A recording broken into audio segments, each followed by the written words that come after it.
In this video, I'll be reacting to a video from Cruz, a Nigerian YouTube channel similar to Jubilee that hosts middle ground conversations. This one is between Muslims and non-Muslims in Nigeria, and I intend to react to all the prompts, one video at a time. But for now, let's focus on the first prompt. And please leave your answers to this prompt in the comment. I'm really looking forward to them. Right now, let's dive in and see what our Muslim and ex-Muslim friends think about the statement.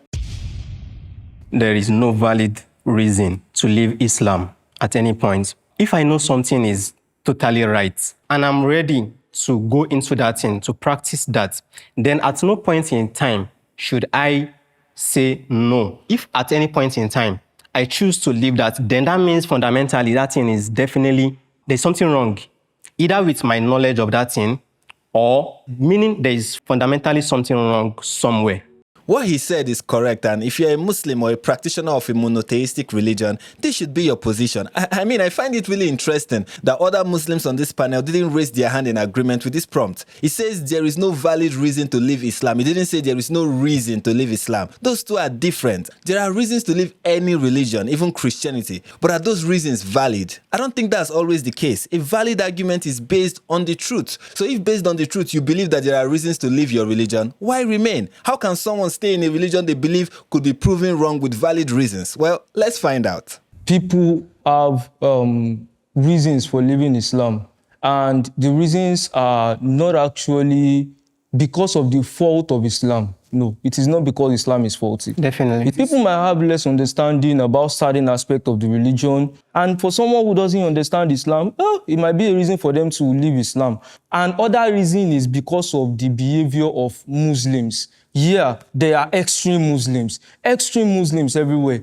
Yes, there are people who leave their religion because they don't understand it or judge it based on the conduct of others who practice it. But are those reasons valid? I don't think so. We don't define a religion by misconceptions and misappropriation. I don't think this guy is paying attention to the word valid. And that's understandable. It's easy to miss that under this circumstance. Some might even accuse me of being pedantic, but I'm not. A valid reason is very different from just a mere reason. But I think the last Muslim has a better explanation for why a Muslim who still believes in Islam will believe that there is a valid reason to leave the religion. Religion is very personal. We cannot say there is no valid reason for you to make a personal decision, and just because it doesn't sit well with me or just because I'm not happy with it, that makes it a wrong reason. People decide to make certain big decisions based on life experiences and things that have happened to them. It would hurt if somebody you care deeply for and you were both in the same religion decides to move to another religion. Why? It would hurt because you understand that I feel this certain peace with this religion. How come you don't feel it? And you feel this need to want to preach to them, to want to see the bright side, to want to see the good side. But I think that's where we get it wrong. I completely disagree, because I was a Christian and now I'm Muslim. I had a valid reason for leaving Christianity.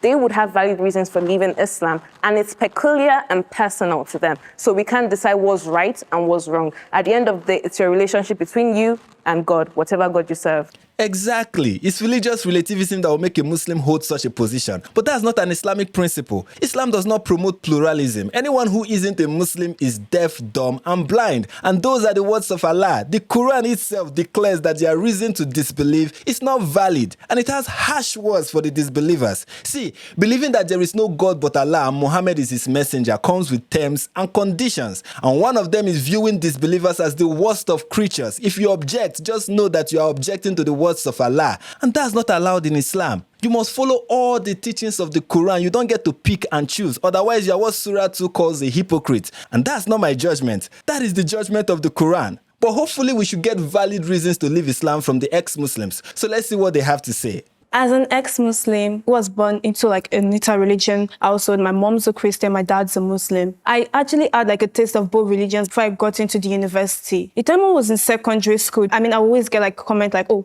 Dame, you do not know how to pray well, you're not bowing well, you're not doing this well enough. There were times I always tried to improve on myself, but I still needed someone to show me. They were never interested. So essentially, she left Islam because no one was around to raise her in the Islamic way. Is that a valid reason? No, but I understand her position. I'm not invalidating her experience. People in that situation tend to leave their religion. But does that make Islam false? I don't think so. It is a reason, but is it a valid one? No, it's not based on the truth, but on the lack thereof. How the Gideon's Bible that I saw because I was comparing. And as I would read from the Gospels, it feels as if I'm being drawn by the very words of this man, Christ. He offered me hope because around that time I had lost my dad and stuff. The point is, when I contrast that to Islam, now I'm not saying that's a uniform experience for everybody, but when I contrast that to Islam sometimes, I didn't really have that hope or joy. Look, as lovely as this sounds, it's not a valid reason. Finding hope and joy is relative. You can find that in anything. Some have found hope and joy in gardening. It doesn't make gardening a religion. Again, I am not invalidating his experience, but that's the same reason the other lady gave for leaving Christianity for Islam. But the Quran, I did not understand it. I did not know what was being said. But every time I'll go to bed, I sleep listening to the Quran because it gave me peace. And that's my point. This can go both ways. I am an ex-Muslim. I was born and bred into a predominantly, Muslim family. I found Christ, firstly, through healing. So when I was young, I would have scary dreams, bad dreams. I was very afraid. And my mother, not knowing exactly what to do about this, would take us to a church. And there, the dreams stopped. And so that started a lot of questions. Healing and supernatural encounters like this are very compelling, I won't deny that. But are they valid reasons? I mean, look at the Bible. Moses tells us that a false prophet may perform wondrous signs and miracles, yet they are still false. Paul warns us that an angel might appear to us with a false gospel. Even an angelic being can be an agent of deceit. And even experiencing a miracle is still personal and relative. And like other reasons, it only serves to confirm Salama's position. Which still brings me back to the point that it is personal. But I don't agree with Salama. I'm not a pluralist. And when it comes to Islam, the answer should always be a resounding yes. There are numerous valid reasons to keep a long distance from the religion of peace. But I'll give just one example. Quran 4 verse 24 in Sahih International says, "Also prohibited for you are all married women except those your right hands possess." In Pictor, it says, "All married women are forbidden unto you, save those captives whom your right hands possess." What does this mean? Well, let's hear it from the highly regarded commentary of Ibn Kathir. This verse means you are prohibited from marrying women who are already married, except those whom you acquire through warfare. Imam Ahmed reported that Abu Sa'id al-Khudri said, "We captured some women from the area of Autas who were already married, and we disliked having sexual relations with them because they already had husbands. So we asked the Prophet about this matter, and this ayah was revealed. Consequently, we had sexual relations with these women." This is the wording collected by Al-Tirmidhi, An-Nasai, Ibn Jari, and Sahih Muslim. So in interpreting Surah 4 verse 24, Ibn Kathir referred to the narration reported in multiple hadiths on the event that led to this verse. And these are credible hadiths reporting this, okay? Here are the references. You can go and read the narrations in full. But essentially what happened was that Muhammad and his army of peaceful Muslims went to war against the pagans in Autas. And there they were able to capture some gorgeous pagan Arab women. Whew! But these objects of temptation were married, and that's no bueno for Muslims. At that time, the Prophet had revealed Allah's disapproval of sex with other people's wives. But there they were in the desert, burning with lust for the wives of their enemies. So they went to Muhammad seeking a remedy. Did Muhammad rebuke them and tell them to be chaste and not give in to lust and adultery? Did he encourage them to be good and tell them that heaven awaits those who resist the urge to covet their neighbors' wives? No, he did not say any of that. That's not his style. Instead, Muhammad received a revelation, a fresh update from Angel Gabriel, which proudly says, "All married women are forbidden unto you, O slave of Allah, except those captives whom your right hands possess." When the peaceful Muslims had this latest recitation from their prophet, hey, they shouted, "Alhamdulillah, Mashallah, Allahu Akbar," and straight away they went to these captive women. And I can guarantee that the sex was very consensual, very cutesy, very mindful, very demure. I mean, just use your imagination. This is Islam. It allows men to rape women held captive or held as slaves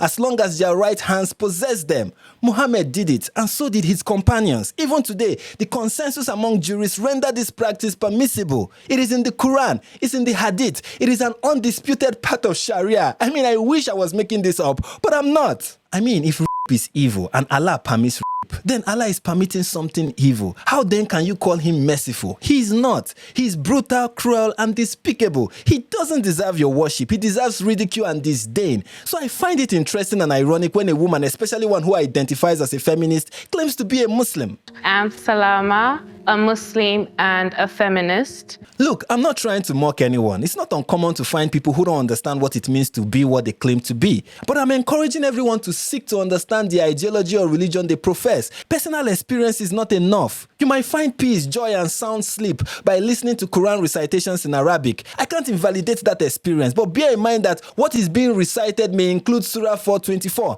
and that shouldn't make you sleep. It should wake you up. And that is just one video. Trust me, there are many more, and I'll be mentioning them when I react to the next prompt in the next video. And you don't want to miss it, so subscribe and ring that notification bell. Also, like this video, okay? It is a good video, like it. And until the next video, enjoy this one on the screen that explains the wonderful ways Islam empowers women.